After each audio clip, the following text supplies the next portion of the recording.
2026 നിയമസഭാ തെരഞ്ഞെടുപ്പിൽ ഏറ്റവും കൂടുതൽ ശ്രദ്ധിക്കപ്പെടുന്ന മണ്ഡലങ്ങളിൽ ഒന്നാണ് തിരുവനന്തപുരത്തെ നിയമം.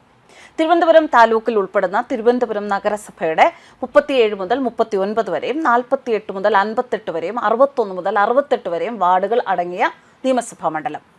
തിരുവനന്തപുരം ലോക്സഭാ മണ്ഡലം ഉൾക്കൊള്ളുന്ന 7 നിയമസഭാ മണ്ഡലങ്ങളിൽ ഒന്ന്. അങ്ങനെ ഒരുപാട് പ്രത്യേകതകളാണ് നിയമത്തിനുള്ളത്. 2021 മുതൽ കമ്മ്യൂണിസ്റ്റ് പാർട്ടി ഓഫ് ഇന്ത്യയിലെ വി ശിവൻകുട്ടിയാണ് നേമം മണ്ഡലത്തെ പ്രതിനിധീകരിക്കുന്നത്.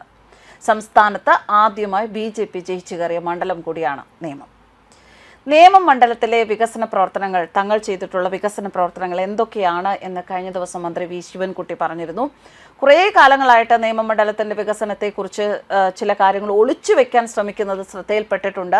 അതുകൊണ്ട് 2021 മുതൽ ഈ മണ്ഡലത്തിൽ നടപ്പിലാക്കി വരുന്ന വികസന പ്രവർത്തനങ്ങളുടെ കൃത്യമായ കണക്കുകൾ താൻ ജനങ്ങൾക്ക് മുന്നിൽ വയ്ക്കുന്നു എന്ന് പറഞ്ഞുകൊണ്ടാണ് മന്ത്രി ഇത്തരത്തിലൊരു പ്രോഗ്രസ് കാർഡ് വിശദീകരിച്ചത്.